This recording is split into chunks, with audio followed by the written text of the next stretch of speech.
చంద్రబాబు వెన్నుపోటుకు 2 ఏళ్లు కార్యక్రమంలో భాగంగా మాజీ ముఖ్యమంత్రివర్యులు వైఎస్ జగన్మోహన్ రెడ్డి ఆదేశాల మేరకు సమావేశం ఈ రోజు సోమవారం ఉదయం 10 గంటలకు Sriharipuram Coromandel Pilakavani Palem road SBI bank ప్రక్కన ఉన్న వైష్ణవి ఫంక్షన్ హాల్ గతంలో గల్లా ఫంక్షన్ హాల్ సమావేశంలో చిన్న అపశృతి తప్ప వైసీపీ సీనియర్ నేత ఆల్ఫా కృష్ణను ప్రోటోకాల్ గుర్తించలేదని తొందరగానే సద్దుమణిగే సమావేశం అత్యంత ఆనంద ఉత్సవాల మధ్య ఘనంగా జరిగింది.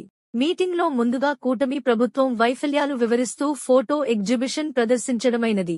అనంతరం కూటమి ప్రభుత్వంలో ముఖ్యమంత్రిగా నారా చంద్రబాబు నాయుడు ప్రజలకు ఇచ్చిన హామీలు నెరవేర్చడంలో విఫలమైందని, నిత్యావసర సరుకులు కూడా అదుపు తప్పి సామాన్య ప్రజలకు దూరంగా ఉన్నాయని, గ్యాస్, పెట్రోల్, డీజిల్ ధరలు కూడా ప్రజలు భరించలేని స్థితులలో నెలలో 3-4 సార్లు పెరుగుచుండటం వలన వాటి ప్రభావంతో కాయగూరలు, పాలు, టిఫిన్స్ రాట్స్ కూడా పెరగడం వలన ప్రజలు చాలా ఇబ్బంది పడుచున్నారు అని సమావేశంలో తెలియపరచడం జరిగింది. ఈ కార్యక్రమంలో ముఖ్య అతిథులుగా మాజీ మంత్రివర్యులు Uttarandhra party regional coordinator Kurasala Kannababu, Visakha జిల్లా పార్టీ అధ్యక్షులు కె రాజు, పశ్చిమ నియోజకవర్గం పార్టీ పరిశీలకులు జహీర్ అహ్మద్ పాల్గొన్నారు. పశ్చిమ నియోజకవర్గం మాజీ కార్పొరేటర్లు, పార్టీ పరిశీలకులు, రాష్ట్ర, జిల్లా స్థాయి నాయకులు, వార్డ్ అనుబంధ విభాగాల అధ్యక్షులు, మహిళలు, యూత్, సోషల్ మీడియా సభ్యులు, బూత్ కమిటీ సభ్యులు తదితరులు పాల్గొని సమావేశం విజయవంతంగా జరిగింది. అందరికీ నమస్కారం.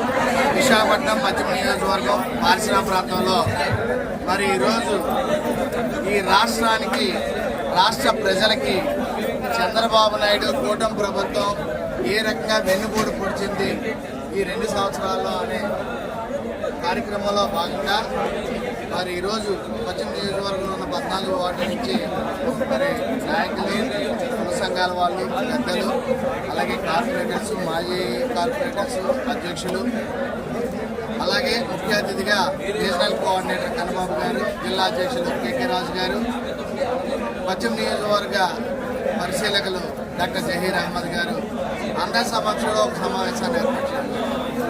ఈ సమావేశంలో ఈ 2 సంవత్సరాల్లో చంద్రబాబు నాయుడు ప్రజలకు ఏ రకంగా వెన్నుపోటు పొడిచాడు, ఇచ్చిన హామీల్ని గాలి వదిలేసి ఏ రకంగా హింస పెడుతున్నారో దాని మీద ప్రధాన చర్చగా తీసుకొని అనేక విషయాలు ఇక్కడ చర్చించడం జరిగింది. మెడికల్ కాలేజీలు కానివ్వండి, అలాగే పెన్షన్లు కానివ్వండి, తల్లికి వందనం కానివ్వండి, ఆరోగ్య విషయంలో మరి గతంలో ఆరోగ్యశ్రీ ఏ రకంగా అమలయ్యేది, ఈరోజు ఆరోగ్యశ్రీని ఎలా గాలికి వదిలేశారు, సామాన్యులు ఏ రకంగా ఇబ్బంది పడుతున్నారు అని, అలాగే ప్రతి ఆడబిడ్డకి నెలకి 1500 అంటే సంవత్సరానికి 18,000 రూపాయలు ఇస్తానన్నది ఇవ్వకపోవడం, నిరుద్యోగులకి 3,000 రూపాయలు నెలకి అంటే సంవత్సరానికి 36,000 మరి ఈ రోజుకి కూడా ఇవ్వలేకపోవడం, ఇలాగ అనేక విషయాల మీద పెద్దలందరూ కూడా చర్చించడం జరిగింది. ప్రజల్లో చైతన్యం తీసుకురావడానికి ఈ కార్యక్రమాన్ని నిర్వహించాం. ప్రజల తరఫున, ప్రజల కోసం, ప్రజలకి మరి ప్రతిపక్ష వైఎస్ఆర్ కాంగ్రెస్ పార్టీగా మరి ప్రజల తరఫున పనిచేస్తాం. ఈ ప్రభుత్వాన్ని నిలదీస్తాం.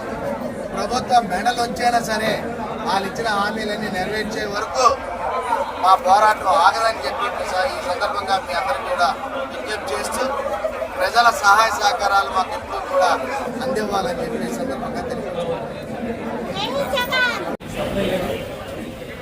మందులు లేవు కానీ బీచ్లో మందు ఇస్తారు. దానికి బీచ్ షాప్స్ నేను ఇప్పుడు వరకు కొన్ని షాప్స్ సరిపోలేదు. మళ్ళీ బీచ్ షాప్ అని కొత్త షాప్ ఇస్తారు. ఏంటి ఉదయం 10 గంటలకు రాత్రి 8 గంటల వరకు మందు, చిందు, బీచ్లో చేయొచ్చు. ప్రజలు మాత్రం పార్కుల్లో వాకింగ్ చేస్తే బంద్ చేస్తారు. బీచ్లో మందు వేస్తే మాత్రం వారికి అన్ని సౌకర్యాలు కల్పిస్తారు. ఇది ఒక్కటి చాలు కదా. ఈ రాష్ట్రంలో చంద్రబాబు నాయుడు పరిపాలనని ఏ విధమైన పరిపాలన జరుగుతుందో చెప్పడానికి ఉదాహరణ మేము అడుగుతున్నాం. కనీసం పెద్ద ఆసుపత్రుల్లో మందులు కూడా సమకూర్చలేని మీరు 2 ఏళ్ల తర్వాత ప్రజలకు ఏం సమాధానం చేస్తారు? మీ పరిపాలన అర్థప్లాప్ అయినప్పటికీ కూడా ఉద్యోగ సమకూర్చడానికి మీకు అసలు కనీసం ప్రజలకు క్షమాపణ చెప్పాలన్న జ్ఞానం అయితే లేదు. కానీ కనీసం ఈ విజయోత్సవ సభలు నిర్వహించుకోవడం తప్పని అనిపించట్లేదు. అసలు ఎక్కడ ఏ విధంగా మీరు పరిపాలన వెళ్ళిపోతాం క్షేత్రస్థాయిలో మీకు ఏమైనా తెలుసుకుంటారు.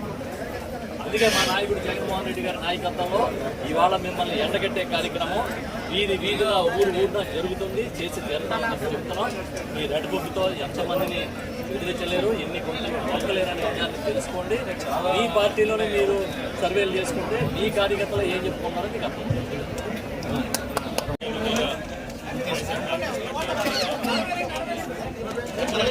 అదేవిధంగా రేపు ఎన్నికల్లో కూడా బెస్ట్ పొజిషన్ ఉంది. మల్లా విజయప్రసాద్ గారిని మీరు శాసనసభకు పంపించాలని మిమ్మల్ని అందరూ కూడా విజ్ఞప్తి చేస్తాను.